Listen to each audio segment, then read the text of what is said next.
What's up, Browns fans? Welcome back to another episode of the Dawgs podcast. Therapy session number 8 of the season. Yeah. And this is maybe just foreshadowing into a whole bunch more in the not so distant future. At least we have the Cavs to get us through this, because it's gotten ugly quick for the Browns. And I guess I won't say quick. I feel like we've been dying a slow, painful death the first 10 weeks, 11 weeks of the season. But here we are. Obviously, no Justin tonight, just Josh and myself in studio. Going to help you guys get through this short week, hopefully talk you guys off the ledge or join you on it. I guess we'll see how the episode goes. But before we get into, honestly, a weird Browns loss, if you looked at the stat sheet, you would think it was kind of weird, at least on one side of the page. Especially when you see how lopsided the score was. So kind of a weird, only in Cleveland kind of loss. We're used to these by now. Maybe not the last couple of years, but in our lives, this is pretty much par for the course when it comes to Browns losses. So before we get into everything, though, remember, if you want to get your thoughts and intros on the show, head to thedogspodcast.com tab, leave voicemail on the drop-down menu. If you prefer to just listen to the show, you can find us on Apple, Spotify, and Google. If you're watching on YouTube, please like and subscribe. Please subscribe. It helps us out. Don't quit on us. We can quit you might quit on the Browns, but please don't quit on us. Not yet. We still got a month and a half of this season to go, and it'll get real boring if you're not here with us. So please like, subscribe, make sure the notification bell is tapped so you don't miss any of the content we're putting out.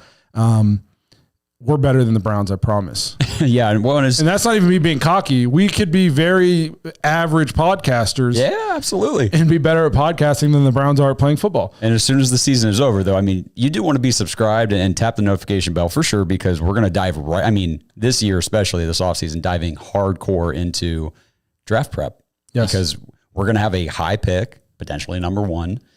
And it's going to be very interesting. Yep. So our Super Bowl is right around the corner, guys. So don't go anywhere. Yeah, I see. Ashton says, let me go grab some comfort snacks. If you guys aren't laying on a couch, in a dimly lit room, or something, go for it. Get a pillow. Yeah. If you have maybe a favorite stuffed animal or a blanket from when you were a kid. Just hug that thing to your chest. Just something to feel comfortable. You can find us on all the social media platforms. I almost lost my train of thought, but like I said, I'm at least average at this. You can find us at the Dawgs Podcast on all of the major social media platforms. And last, if you're looking for more Dawgs content, head to jointhedawgs.com, become an official Dog Pack member on the Patreon page, play fantasy football with us, get to be a part of the Dog Pack Discord preview episodes when we preview the upcoming opponent for that week, get your thoughts on the show, just hang out with guys from all around the world and gals. We got a couple gals in there. They're all fun contributors. It's just a good time for everybody involved. So that if you want more content, you want to meet a bunch of Browns fans from all over, that's jointhedawgs.com to become an official Dog Pack member. I will say this real quick. You said there's a couple gals in there. We interviewed Greg Pruitt yesterday morning before the game, me and Justin. And that episode will come out probably later this week. But we asked him about Browns fans. And the first thing he talked about with Browns fans in general, he's like, I was just blown away when I was here. And then, after my career, with how knowledgeable and passionate the women fans are. He's like, I've been in other fan bases and it's just not like that. He said the women in the Browns fan base are passionate and they know football. I said, yeah, they do. One fun story of kind of of a female fan. The only time I've ever sat in the dog pound was Johnny Manziel's second year, and it was against the Titans. It was we're in the second play of the game or something. He threw a bomb to Travis Benjamin for a touchdown. I was going and back. They had Marcus Mariota. Yeah, I'm sitting in the dog pound, and there was probably a 75-year-old lady sitting 2 people down from me. And Marcus Mariota did something. He was celebrating, and she's just like, "Fuck you, Marcus Mariota!" And I was just looking around. I was like, "That's how I knew I was with my people." This 75-year-old lady cussing out Marcus Mariota. So we might not have much to look forward to on the field, but we all have each other at least to try to keep ourselves up during these dark times. But I figured we should start it off on a positive note, maybe a fun story from Browns past to get us into the sadness. Before we give you all of our thoughts and kind of start talking about where it went wrong, got a couple of voicemails. We're going to let, I think it's Kenny Mack, kick it off for us. Yep. So here's from, Kenny Mack, like you said. And of course I didn't have that set up properly. So everybody bear with me for 1 second while I get this situated. There we go. Oh, when the Saints go marching in. Oh, when the Saints go marching in. They use Taysom Hill, and they get 3 touchdowns because the Browns can't stop them. How do you like my song, guys? I do not like it at all because it is true. I just want to get into the game. You know, the offense was great. Not great. Sorry. They were okay. They were fun to watch. But special teams and the defense, man, they had nothing. No miles. I don't know how many times we got to look at Denzel Ward pass off to nobody. Our give a damn factor is super low. I mean, it's like one guy on the Saints, Taysom Hill, has more give a damn factor than our entire team put together. And, you know, one thing about the special teams, I got a rule. When you drink and you're throwing a couple back, you spill your drink all over the place, you got to go home. Well, if you're a kicker and you're kicking on and you get a penalty and it moves you 10 yards further, like closer, and you maybe move a couple more yards and you miss again, might as well just pack up all your bags and you might as well just go home. Last but not least, special teams, and they used Kadarius Toney, they used the Wildcat. These are all the things that I said the Browns should be doing. Like, what they do? Intercept what we were saying? Watch our program? Like, man, oh man, we got 7 games left. I think 4 are in prime time, 3. Ugh. Can the NFL just take these guys and reschedule? Anyways, I'm out. I mean, the Kadarius Toney play, like, was that just not the most, this is how the Browns are going to try to use a gadget guy kind of play? Put him in it. I mean, you put him in at running back for the first play and do a toss or whatever, and then he just runs backwards. Yeah. And I was like, he's been on the team for months, and this is what we dreamed up. The outside stuff has never worked with Elijah Moore. We can't run outside with Jerome Ford, Nick Chubb. So what are we doing? People will blame Kevin for that, but he's not even the one calling the plays or designing the plays anymore. I guess Kenny talked about special teams and I see a couple comments in here about Fire Bubba Ventrone. Special teams have cost us easily 50 points this year. Here's where, and this has kind of been my takeaway from the Browns so far this season. I just don't think our roster is as good as what we thought it was. Okay. Like, especially on the lines. We thought our defensive line was going to be, a top 3 to 5 defensive line in football. And outside of Myles Garrett, it's just a bunch of guys. I mean, when was the last time you watched the game you heard Sheldon Richardson's name? Oh, you mean Dalvin Tomlinson? Dalvin Tomlinson. You know what I mean? Same guy apparently, right? Yeah, I mean, our defensive line was supposed to be a very good unit, and it is. They don't do anything. Our offensive line is the healthy it's been in 2 seasons. They can't run block for shit. No, I was watching. And that's supposed to be their strength. Yeah, you're right. I watched the game with my dad yesterday, and the broadcast was talking about how, it was like halfway through the third quarter, and they're like, well, Myles Garrett hasn't registered a stat yet today. And my dad's like, well, if he's taking on double teams, where's the guy on the other side who's supposed to be doing stuff? And I said, we just traded him to Detroit. I mean, Zadarius Smith was the only other guy on that line really doing much this year. I mean, consistently. He was actually having a very good season when you go back and look at the stats. His stats in the, 7 or 8 games with the Browns this year were already almost what they were last year in almost the whole season with the Browns. So he was having a very good year. Yeah. But to my point about, I just don't know if the roster is as good as what we thought it was. That will be reflected in poor special teams play. Special teams is your depth. Yeah. You know what I mean? Yeah, you made that point last week. I made that point last week. Like, if you're not a deep football team and you're not a very good football team, your special teams will be not a very good unit, unless the only way to overcome that is you got to start putting starters out on your special teams. You're not going to do that in the NFL. You're not going to have, starting guys out there on your special teams, at least not at all 11 positions. You might have a lineman sprinkled in here or there, but your special teams those are typically like fringe roster, second and third string players. Well, if your starters aren't as good as what you thought they were going to be, what does that say about your second and third string players? They're definitely not as good as what we thought they were going to be. I think our depth isn't as good. I don't think our starters on either side of the ball are as good. We don't have a single difference maker on the offensive side of the ball. There isn't a single. I think the Browns wide receiver core could be very solid if we had a good quarterback, a consistently good quarterback, and if we had an X factor somewhere out there that scares you when the ball is in his hands. We have to scheme everybody open. There's just nobody that scares you on the offensive side of the ball. It used to be Nick Chubb. He's clearly not Nick Chubb right now. No, he is not himself, and it just looks like it's going to be a while. I think he can get back at least maybe 85% of what he used to be, but that ain't going to be till next year, I don't think. And even then, it's just, yeah, I've been saying this for 3-4 years. We lack speed. We don't have any scare you speed on the offensive side of the ball. Like guys that are just electric. I watched some Lions highlights. Jahmyr Gibbs looks significantly faster than everybody else on the field. We don't have anybody like that. No, nope. We don't have anybody like that. So I just think the roster is just not as good as what we thought it was. And we thought it was really good because we came off an 11-game season or 11-win season, and we did it with 5 different starting quarterbacks. But if you go look, we've lost like 10 of our last 12 or something. And if you really dig into last year, which we didn't want to hear this last year because we were in the moment and we were playing with 5 different quarterbacks, we won a lot of games last year with some luck, some calls that most of the time do not go the Browns' way. And we got the call.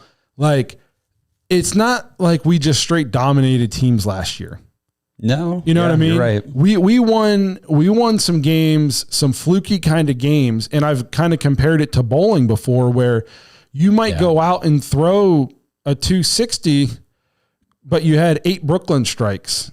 And then the next game you throw 140 and you're like, how can that happen? And it's like, well, you might have got a lot of strikes last game, but they weren't clean. You weren't hitting the pocket.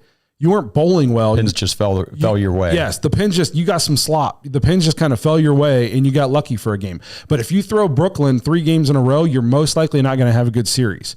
I feel like that's kind of the Browns season from last year transitioning into this year. There's some of the holes that we had last year defensively, now that we're not forcing as many turnovers, are even more glaring. So maybe we weren't playing as sound as defensive football as we thought last year, but we were forcing a ton of turnovers and getting, some pressure, especially on like bad offensive lines and bad quarterbacks. Yeah. And it was inflating our stats and making us feel better than what we really were. And you saw it when we played good quarterbacks on the road. The defense was trash. Well, and that yesterday I felt like that again. I was like, this feels like what we talked about all offseason, like that, what was it, 32nd ranked road defense from last year. That can't translate into this year. Like, it's got to be better. And yesterday was that road defense that is just, it's terrible. I mean, it's unreal. And going back to your roster point, I saw, and maybe you saw it too, I saw a tweet from Daryl Reuter who, I don't know, like I'm starting to agree with more and more of the stuff he says because he's being very critical of the Browns, but he tweeted yesterday, said the most expensive football team in NFL history that was expected to be a playoff contender can't tackle, can't handle assignments, can't execute plays correctly, and cannot score. And then he goes on to say, in no world does the top football exec with the fancy title or the head coach survive that. But you think about all the money that Haslam and this, front office has poured into this roster, and then you've got guys like, this is my favorite nickname that I've seen all day, and it's Jog Thornhill. I love that. I'm going to start calling him Jog all the time. Like, what the hell is that? Here's the thing about Thornhill. It's Ashton in here says he hated signing him, but everything we were told about him, even from Kansas City fans, was how much they liked him. And he was one of the top safeties on the market. And that's why they couldn't keep him, because he was high demand on the market. Yeah. So it's just, I'm shocked at how bad he is. I saw a stat, and I don't know if it's true. Somebody posted it in our Discord. Yeah. He's almost not recorded any stats. Well, and I tweeted that out today. So let me look at that. So 2 seasons with the Browns, obviously not full because he's missed a lot of time, but he has 0 interceptions, 0 forced fumbles, 0 sacks, only 1 tackle for loss, and only 2 total pass breakups in all the games he's played for us. And this is verifiable. Yes. This is verifiable. Yeah, I went to actually NFL or ProFootballReference.com and checked it out. So what's he been doing? I don't know, man. People are saying like, man, this is making JJ3 look like a good signing. Yeah, at least JJ3 when he first got here had a couple did some nice things. It's unbelievable. I don't know what he's doing. He's almost always part of every Broken communication breakdown. He's involved in it somehow.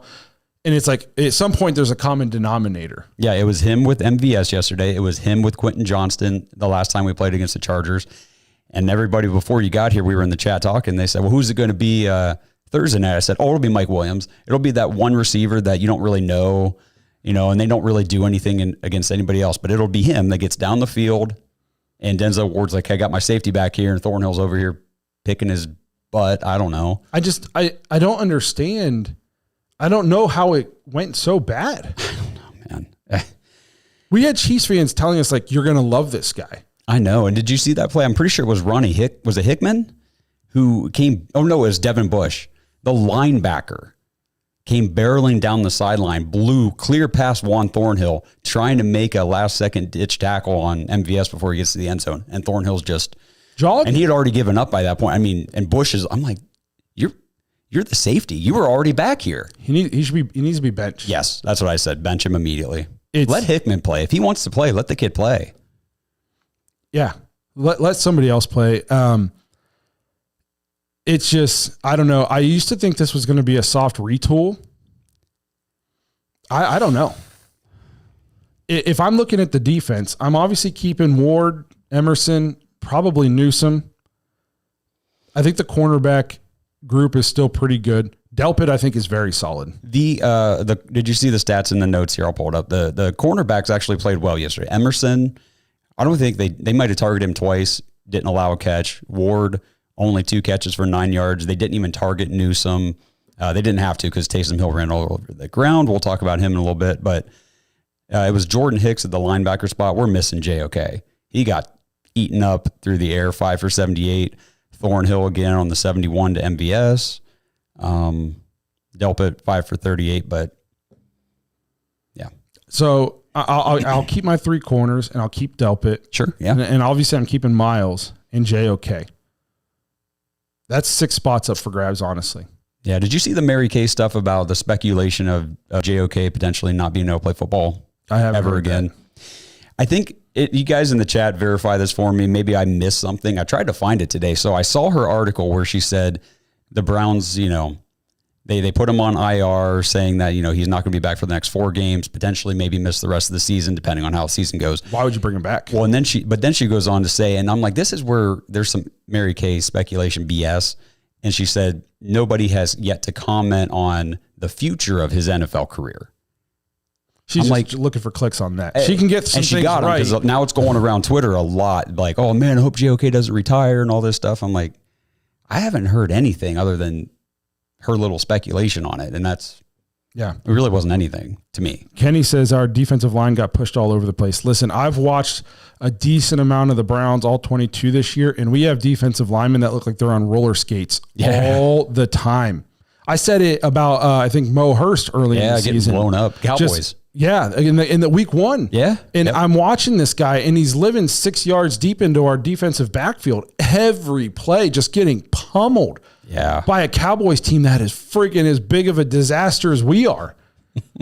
How bad are we? Oh my gosh, dude. How bad are we? We've gotten blown out by them. We got manhandled by the Giants, who are 2-8. The Raiders, who are 3 they can't decide on a quarterback. The only solace I have in the fact that the Browns are this bad this year is I think I saw there's 16 teams or something under 500. The quality of play in the NFL this year is bad. There's very few top end teams this year. There's a lot of bad football being played. I could make the argument that the 49ers are one of the most disappointing teams in football this year. They're coming, they have talent everywhere. And they're 500, I believe, or 1 game under. They just lost to the Seahawks. I don't know if they're 1 game under or if they're 500. You're right. They're either 5-5 or 5-6. But they're not having a Niners type season. Now they could obviously just turn it on and rattle off, 7 wins in a row and finish 12-5. But as of right now, there's a lot of bad football teams. Now I think there's a very legit chance we're the worst of them. because I thought the Saints were really, really, really bad, and they just killed us. I think the Jaguars might be worse because, well, one, we beat them, and I don't see them winning another game as long as Mac Jones is going to be their starter. So they might end up with that number 1 overall pick. They got it right now. Yeah. We're at 3. We're picking 3 right now. I don't think the Browns win another game. Oh, I don't either. I honestly don't know if the Browns cover a spread the rest of the year. We were talking about this earlier. I mean, it would be such a Browns thing to come out on Thursday night and somehow lay a smackdown on the Steelers at home and be like, what are we doing? Where did this come from? Like we did with the Ravens. I will bet my house that doesn't happen. Yeah, that's kind of what my pushback was like. I think they're playing pretty good football right now. I don't know if we won't score. I think we're going to do a short Steelers preview at the end of this, but yeah. I just think I think it's going to be a game where we're all real like, holy crap, we're such a dumpster fire about 6 minutes into this game. Yeah. We'll so, get to that, though. Yep. But right. when I go and I'm looking at this game, first of all, I didn't get to start the game right away. I know you were kind of playing catch up while we were all. Yes. So you guys are talking about it, and I'm seeing your guys' messages, and I'm watching the first half, and I caught up with it about the 2-minute warning of the first half, and you guys were making it sound like we were losing 50-0.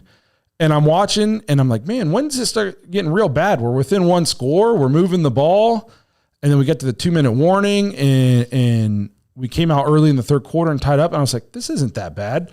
And then we end up getting killed. And I might get some pushback on this, but I think this game went about perfect for the Browns. We moved the ball. I mean, the offense was enjoyable to watch. Put up 433 yards of offense in this game, I'm pretty sure. Hardly any rushing. But yeah. Jameis Winston played well. Receivers, Jerry Jeudy went off. We had Elijah Moore, the touchdown. So we were entertaining to watch for about 3 quarters, and then we lost to keep our draft play. That's what else can we ask for at this point? That might sound terrible, but winning games is worse for you right now than losing games.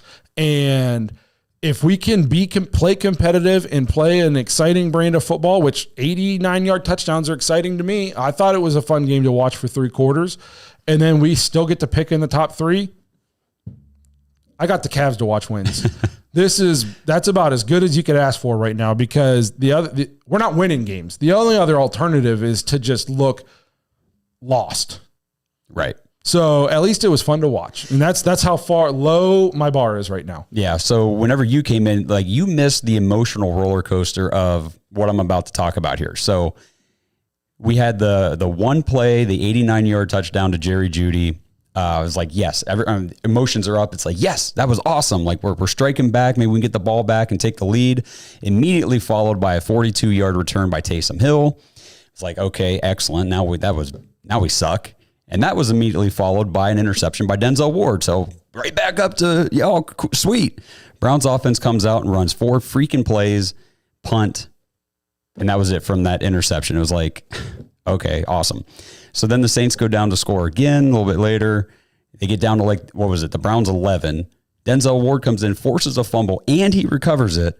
And then the Browns go on a 14-play drive right before the half just so they could miss 2 field goal attempts in a row and end the first half without any points. What happened to Dustin Hopkins? Dude, I know only 2 of the missed field goals yesterday counted, but he missed 3. 2 on that drive, 1 nullified by penalty. Yes. And then we got to move closer, and he missed it again. Did they change the kicking balls? I'm asking this because as bad as Dustin Hopkins has been this year, kicking around the league is terrible. Outside of Aubrey and Dallas. Yeah. Justin Tucker's been notoriously bad. He's been bad this year. He just missed 2 more. They just got beat to a team that made 6 field goals. Yeah. He missed, I think, 2. Dustin Hopkins can't make any field. I mean, we're seeing kickers all over the league struggle. It makes me think, like, did something change? And they didn't tell anybody. Did they change the kicking balls? Is the air pressure different? Was there some minor rule change somewhere that we missed that nothing registered? And it's, it's a punt hair PSI, fuller now. Like something had to happen that we're seeing Dustin Hopkins is coming off one of the best kicking seasons in Browns history. Yeah. And now he can't, he didn't just miss. They were bad. And they were all the same. No shot. Left. Yeah. And this is a guy who's one of the most accurate kickers in NFL history. So I don't know, like what happened? Did something change in the background that we just didn't notice? Did they change? I don't know. That's just speculation. Obviously, I'm Mary Kaying this, but I'm just asking the question because it just doesn't make sense to me that, and it's not just only in Cleveland. We're seeing kickers all over the league struggle very mightily this season. No, but it also fits another theme that is driving me nuts with the Browns, not the rest of the league, but Browns specifically, is everybody we paid and extended like this offseason has shit the bed this year. Yeah. I mean, D-Hop got a big extension. He's a highly paid kicker. Sucks. JOK got extended. He got his big contract. Out. Andrew Berry, Kevin Stefanski got their extensions. We're 2-8. I'm sure there are other examples, but I don't have them off the top of my head, but other players that we probably extended. I mean, we picked up Jed Will's 5th-year option for this year. He sucks. Yeah. What are we doing? It's like nobody wants to play. Do we think Jed Will's knee injury actually flared up? No. There isn't a snowball's chance in hell that knee injury flared up. I tweeted that out. I said, I'm shocked. As soon as I saw that, I started laughing. I'm like, oh, it flared up. Yep. It's going to be flaring up every game the rest of this season. Yeah, exactly. Yep. Yeah, I saw that and like, there isn't a chance in hell that's true. And it's funny because last week, I think it was maybe it was with you and Kenny, but you said Jed Wills won't play another snap for the Browns outside of injury to Jones or Conklin. Yeah. Lo and behold, this week, DeJuan Jones gets his ankle snapped and he's out for the season. It's like, shit. It was gross. And it really sucks. And he was playing well. Because, ever since he went to left tackle and seemed like he was getting into a little bit of a groove. And now, and maybe you thought, okay, maybe we don't need to go address left tackle in the draft or the offseason now. And now I think you still have to because you got a guy who's had 2 season-ending injuries now. Yep. So now is injury a factor with him going forward where he can't stay on the field? And I'm not blaming him. This is such a fluke. You got rolled up on his own guy and just snapped his ankle in half. So it sucks for him. But free Greg Robinson. That's a great comment. He can at least bring stuff to help us get through games. Yeah. Copious amounts of it. But I feel bad for DeJuan, but now I think left tackle is probably back on the board, and that sucks. And especially, I feel like he was struggling with weight coming into the season, coming off the injury. What's it going to be now where he's who knows how long he's going to be off his ankle. Immobile for a while, yeah. So I don't know. We'll see. I feel bad for the guy because I like his energy. Yeah, and he seems like he's a big dude. Yeah. He's a monster out there. Ohio State kid. I mean, we love that. But I mean, before he went out, I was looking at the PFF stuff today and the metrics. Highest graded lineman overall, highest graded pass blocking lineman, highest graded run blocking lineman. He was actually getting the job done yesterday. Gave up no pressures on the quarterback the entire game before he went out. Offensive line pass pro pretty well. Yeah. We can't run block.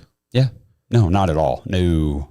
Which is now a year and a half problem. Dude, that 4th and 1 play where they ran Nick Chubb right into the back of whoever it was, Posick or Teller. Zero push. No push because Nick Chubb hit and bounced back. And I was like, whoa, we're losing yards here.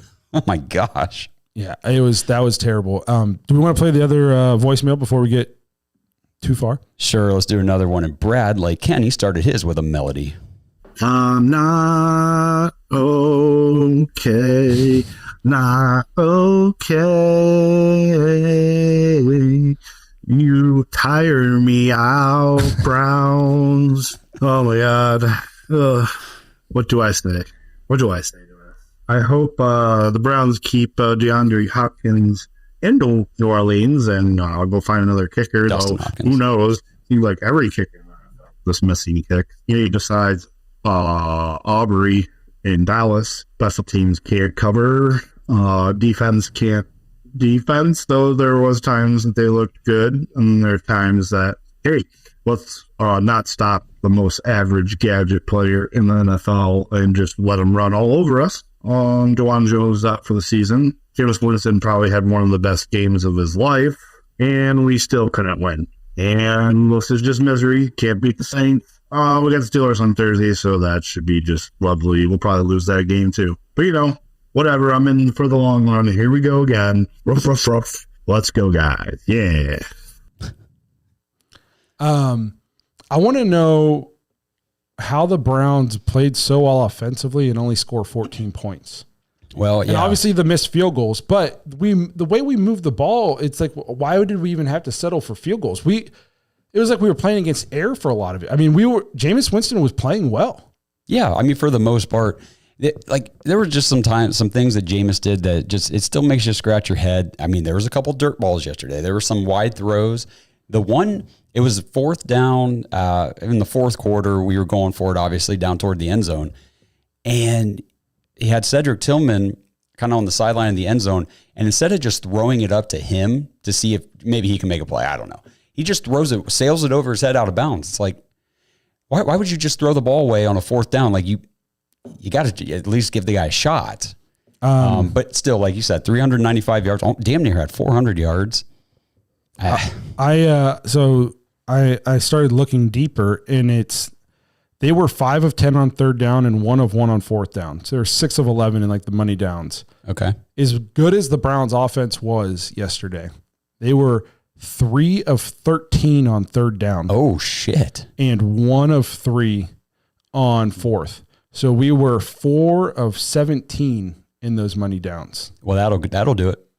So my initial question was how we only score 14 points with, some of the gaudy offensive stats. And it's like, we were moving it. We were hitting some chunk plays, but we weren't sustaining drives, obviously.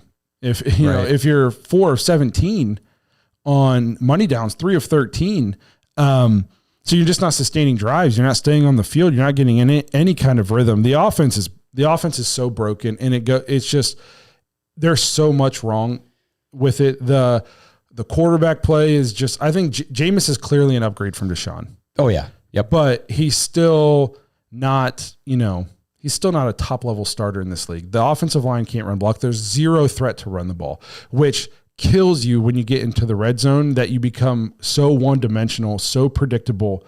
You're easier to stop. It's harder to pass in the red zone. The field's shrinking. Yeah, you don't have as much room to work. You got to be able to run the ball a little bit, and we have zero threat to run the ball. We're not sustaining drives. One positive we had 3 penalties. I think Kevin, I think maybe it just feels like this, but since Kevin's gone to the CEO role, penalties have gone way down, I feel like. You're right. They have. They absolutely have. Talking about the drives, not being able to sustain. So I just wanted to bring it up and look. So our drives went, the first one, 6 plays, turnover on downs. 3 plays, punt. 1 play, touchdown, the big touchdown. 4 plays, punt. 11 plays, missed field goal. 14 plays, missed field goal. So right there, we had 2 long drives, no points to show for it. And then in the second half, 8 plays, touchdown, and then 5 plays, punt. 7 plays, punt. 10 plays, turnover on downs, 3 plays, punt. There, a lot of short drives, a lot of punting. Yeah. By the way, I watched this game. Well, I'm not gonna lie, I watched 3 quarters of this game.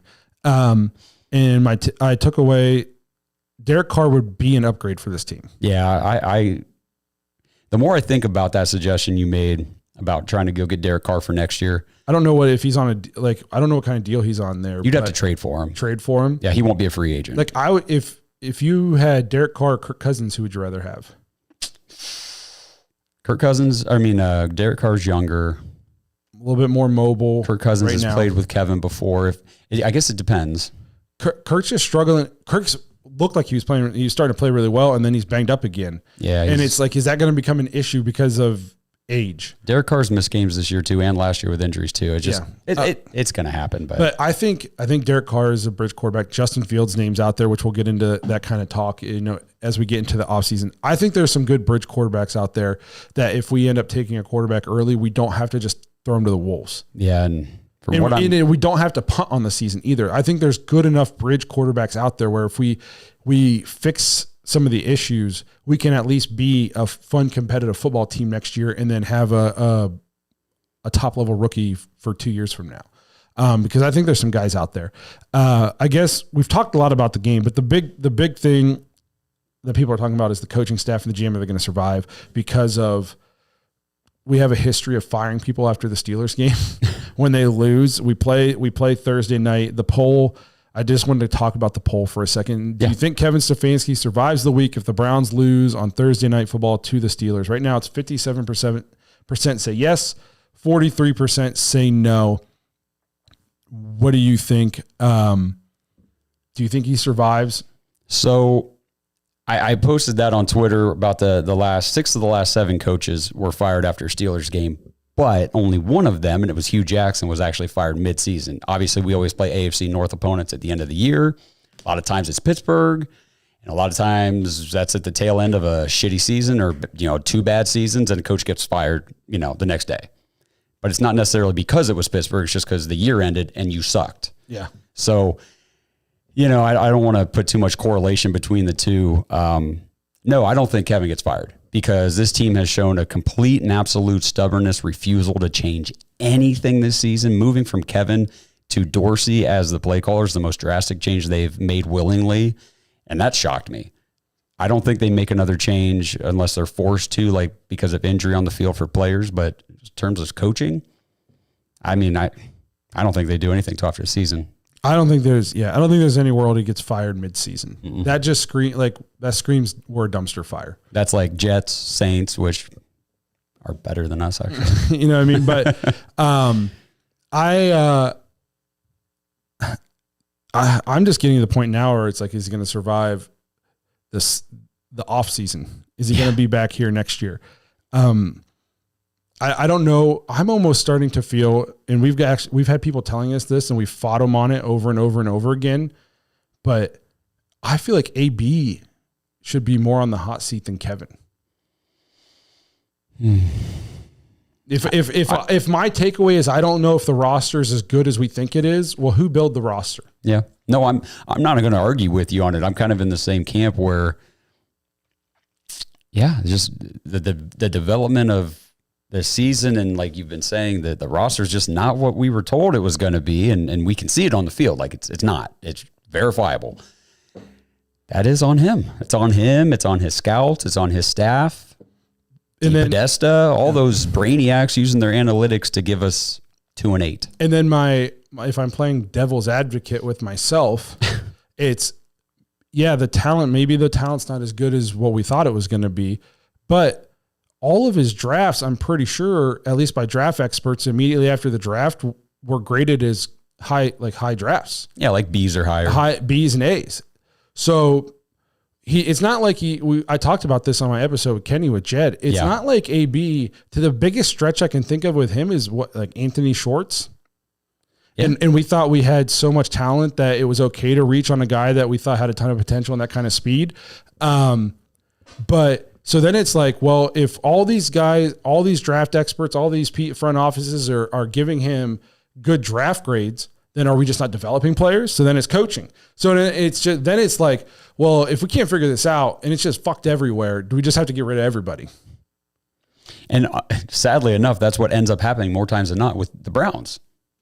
Like, we just get into these dumpster fire holes where we suck and it just snowballs and we can't get out of it. And then Jimmy just comes in and everybody's gone. Rather than really trying to identify the problem, I suppose. But if you fire Kevin and you fire AB, you have to fire DePodesta too. And my gosh. And you can't bring anybody back who was a part of this. No. And it just really sucks for us as Browns fans because we had this 4-year window, and maybe it wasn't much, but it was hours. We've never had a 4-year window. You know what I mean? We've never had a 4-year window. We've never had, a 4-year stretch where 2 of those years we went to the playoffs. We beat the Ravens more times than they've beat us in the last 4 years. We've split with the Steelers. We've dominated the Bengals. We've actually, we've performed well in division. We've made the playoffs twice. Our coach has been coach of the year twice. We had comeback player of the year. We had we had aspirations throughout the whole season. Seasons weren't mathematically done until the end. And now it's like, man, are we going to be back to season's over before it even began? And that is so hard for me now that I've tasted a window. I've been licking the window. I don't want to go back to just being like, oh, why am I watching? There's no point of this, especially when my other teams are good.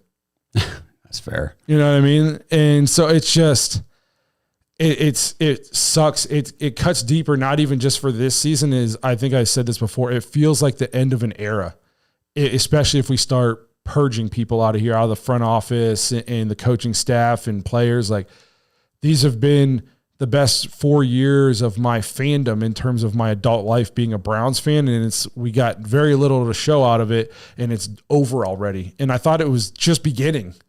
And it just closed on us like that. It just slam shut. So that's what hurts the most about it. It's like, I don't want to tear it down.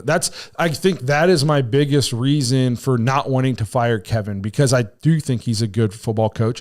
And if he was willing to give up play calling to Ken Dorsey this year, I think he would give it up to a guy who is actually a good play caller.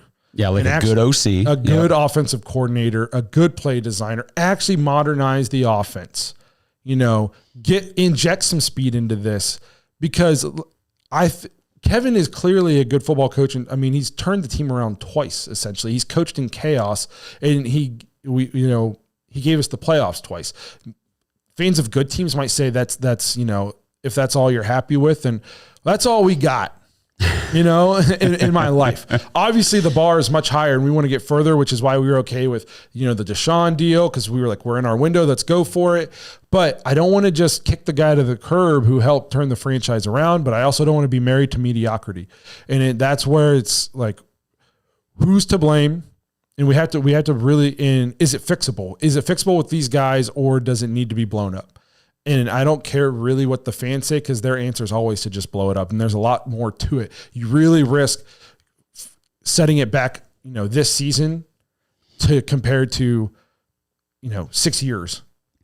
So it's not easy. I kind of feel like anybody who was hired to help create this new offense should be fired at the end of the year. I don't want any of those guys back. We had reasons to be hopeful and high on all those guys when they came in. And now that I've seen this high flying, throw it around the yard offense that, they designed, I don't want any more of it, period. What do you make of the Vrabel stuff? So there's been a lot of speculation going around because Mike Vrabel, he traveled with the team. I think it was the first time he traveled to an away game with the team. He was on the sideline yesterday, and he had a headset on, like, it's basically on Twitter and stuff. Like, Tony Grossi's the one making kind of a big deal about it, but he posted immediately after the game yesterday. He said, I think Kevin's done after the Steelers game. Vrabel comes in. He said, life's not fair. Well, here's my thing is, I don't really give two shits what Tony Grossi says. We usually don't. I think I like Mike Vrabel as a coach. I think he's very good. I thought he was an awesome hire by the Browns. He's in the building right now. Yeah, I know. I've made that point with people too. Like, he's in the building right now. And obviously he's not the head coach, but he's helping develop the players and giving a lot of insight. So you're telling me he's giving insight and helping coaching up players, and Kevin and current coaching staff is dismissing it? No, you don't know what you're talking about, is because that's the only argument to say he would all of a sudden just come in and fix it. He's literally in the building. It's like, you've been the VP, you're in the building. And if he has all these great ideas, unless he's just too afraid to step on Kevin's toes and like give him input, which I don't get that sense in terms of how this Browns organization operates. I feel like it's pretty, good communication wise, everybody on the same page, that kind of thing. I just don't know what good that does. And then you fire him mid-season, and then Vrabel comes in. What if it doesn't get better?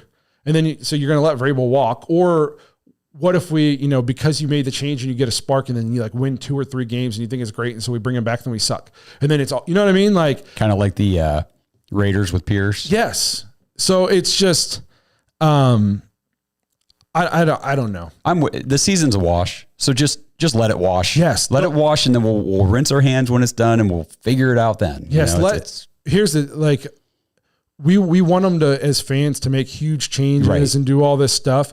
But the teams that do that in the season, it's not looked great upon. Like the Jets got drugged for firing Robert Saleh. The Raiders got dogged on for firing coordinators when they just hired them. The Bears are getting dragged for if we're going to do anything right, let's at least have some consistency and some like cohesiveness in the building, and that's not be influenced by outside factors. Like, it's at least just try to take care of business in the building. If we get to the season's effed, okay, we're not doing anything this year. So it does you no good to move on right now. It does you no good unless the players just come out and just refuse to play. I don't see what it does to move on right now in the middle of a season. No, and like I said earlier in the show, and I'll reiterate now, this team is not one to change anything. I mean, we saw it earlier in the season. I mean, players you saw Amari Cooper on the field. It didn't look good. You know, the body language, it just didn't look like he was checked out. You know, they obviously didn't believe in Deshaun Watson, but the team wasn't going to make a change. They were riding and dying with Deshaun Watson, and then the only reason he's not playing is because he got hurt. If he didn't get hurt, I guarantee he'd still be starting games. We'd be putting up 172 yards passing a game, and that'd be it. If that. Yeah, if that. I think I made the point in the Discord yesterday. Somebody asked if the players had quit on Stefanski, and I get the sense that the players quit a long time ago when they saw we were rolling out a quarterback that didn't give them a chance to win games. Yeah. And we heard this all the way back to training camp. We heard from multiple sources in training camp that we didn't look that good, especially on the offensive side of the football. And we just kind of shrugged it off like it's training camp, blah. You know, we've had some injuries. They haven't got to play together yet. Judy missed time. Cooper missed time, yada, yada, yada. You know, turns out they were right. So I just don't know. I don't know if they were bought in on this season at all from the beginning. And then you can say the coach has got to get people bought in. But if the coach is, which we don't know, again, it's more speculation. If the coach is being forced to play a quarterback, and I hate that AB kind of hides behind Kevin in some of this stuff. I feel like Kevin has to answer a lot of questions that AB should at least be there to field some of these questions. He's the one who built the roster, you know? Yeah. And I feel like Kevin plays shield for this a lot. AB comes out and does his midseason presser, and then you don't hear from him a lot, and Kevin's just taking bullets, and it's like, hey, where's my leader? Shit rolls downhill, man. Yeah, but good leaders don't do that. Well, but that's what's happening. So no, I'm with you. I'm not saying it's right. But yeah, so I don't know how it's going to go. I won't be shocked if we blow it up, but God, if we blow it up, please you have to hit on the coach. Oh my gosh. And it'd be nice if you hit on the quarterback too. Just the last couple things before we do. You got anything else before you want to dive into Pittsburgh? No, we're good. So I made this point yesterday. It just blows my mind, but it's such a Browns way to lose a game. I mean, almost 400 yards passing from your quarterback. Your offense has 0 turnovers. Your defense forces 2 takeaways, and you lose by 3 touchdowns. Well, one, we talked about we couldn't convert on third down. Right. I don't understand how Taysom Hill. Thank you. That was my next point.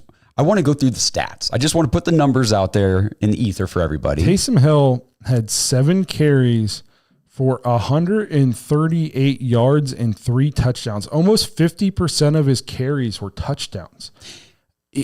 Taysom Hill's like a good football player. He's not freaking prime Barry Sanders. So Taysom Hill is like a 33-year-old gadget player who has been a gadget player for the Saints for a long time.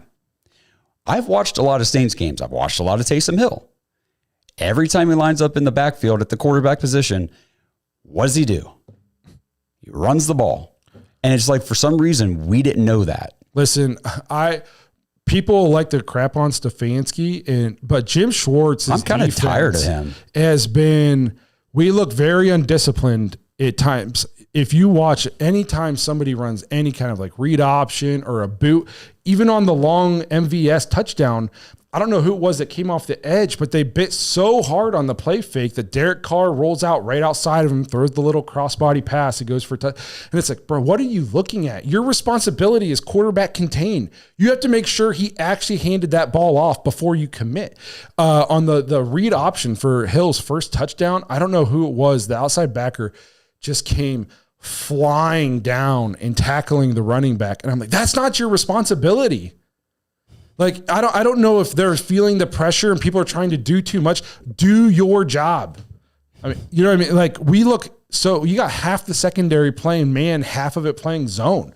We're passing people off to nobody. I don't know what's going on with the defense. And like I mentioned, we saw cracks of this at times last year, but we overcame it with forcing a shit ton of turnovers. When we stopped getting those, the defense looks very blah. And I've kind of been on record saying this year that we've played well enough up until this point to win some of these games, but the last couple of weeks it's just getting worse and worse and worse. Yeah.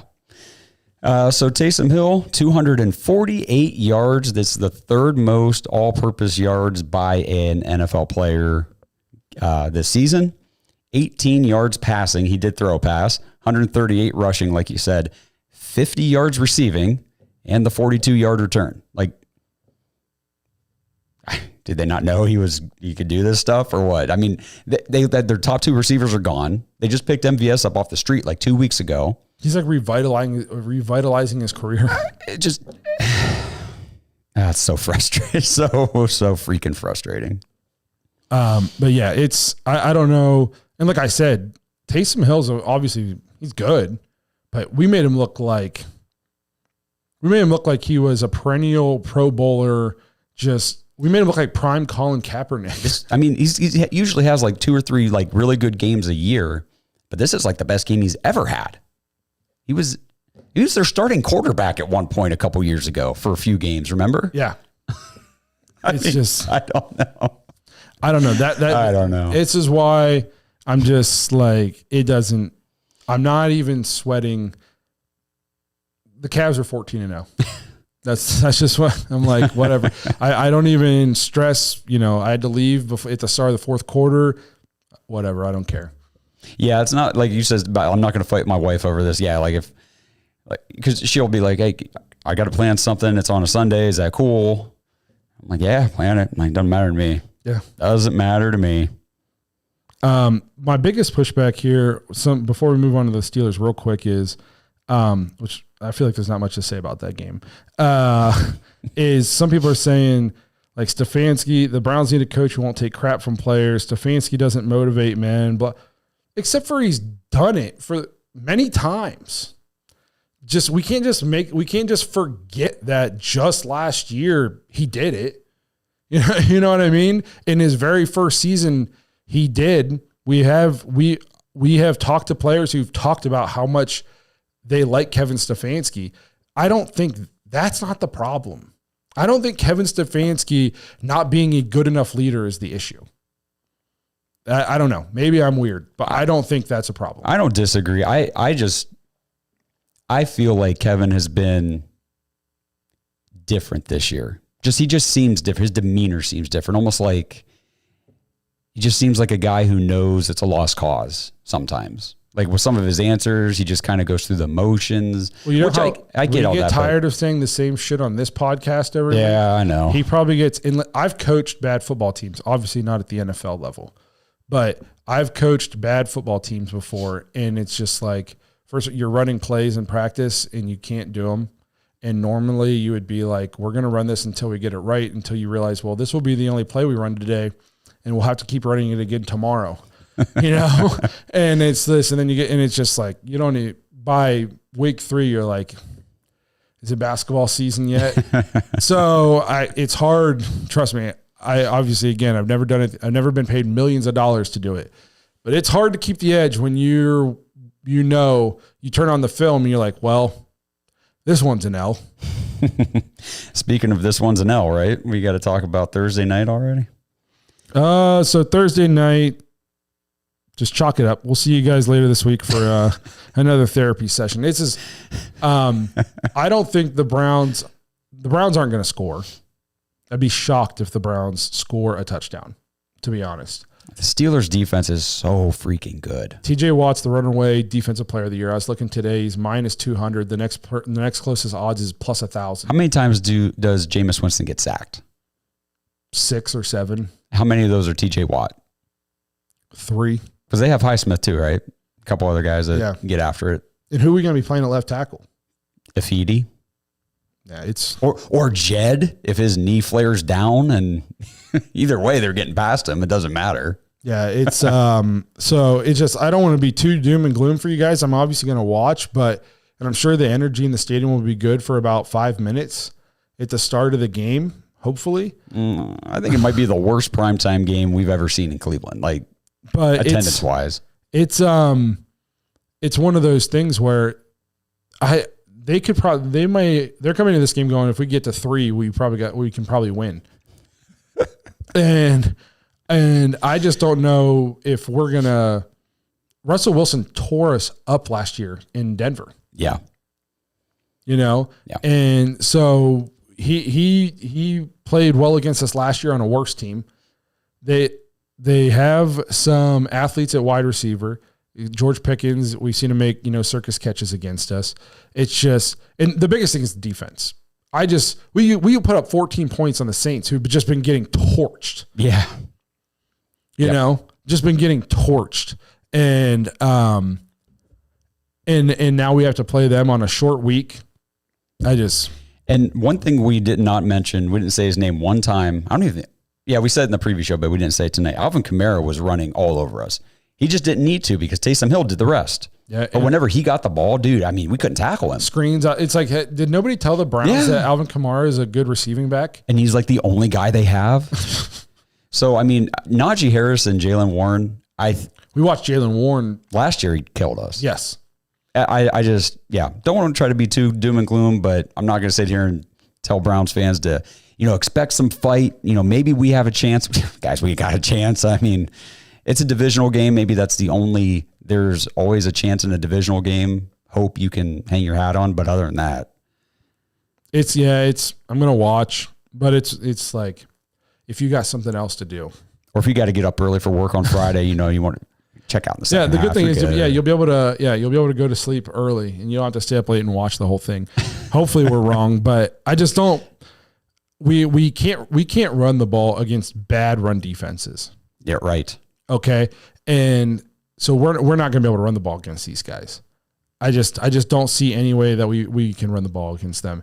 And if we have to go one-dimensional against TJ Watt and Highsmith and these guys, Minka will have a pick.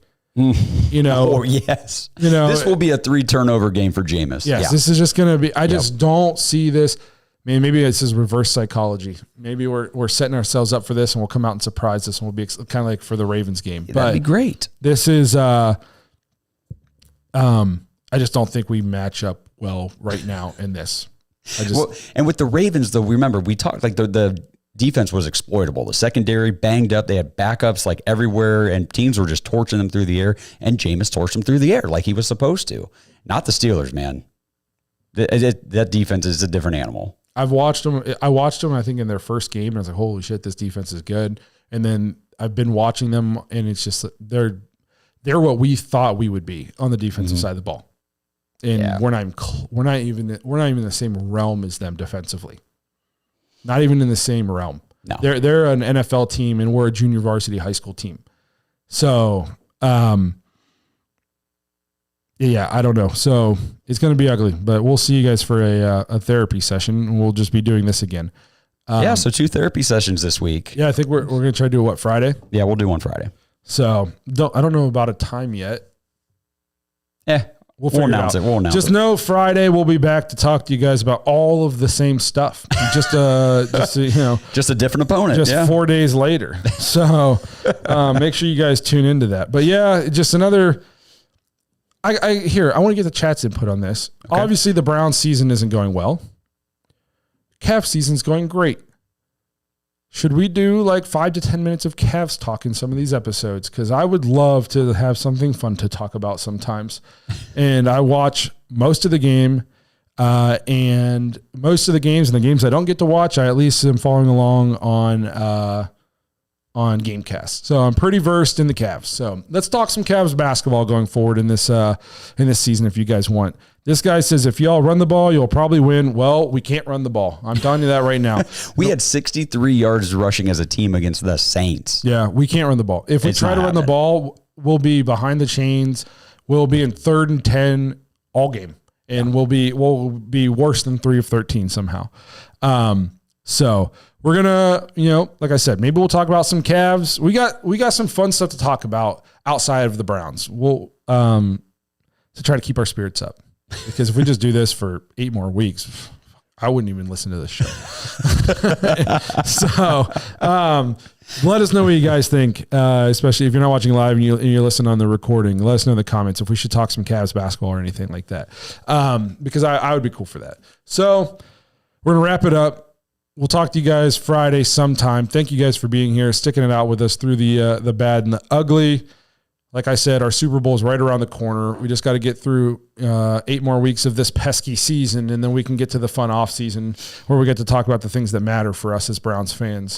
The draft and potential new coaches, fun stuff. Not wins and losses. That's lame. Man, it takes me back to before. What was it, 2020, man? Yeah. So it's right around the corner, all the fun stuff. So we appreciate you guys being here, hanging out, keeping us company on these therapy sessions, keeping the chat going. So again, Browns suck. Go Cavs. Hopefully 15-0 against the Celtics. I fucking hate the Celtics. So let's go Cavs. Hopefully be 15-0, have second place in the longest win streak to start the season ever, all by ourselves this time tomorrow night. Well, probably not this time. It doesn't start till about this time.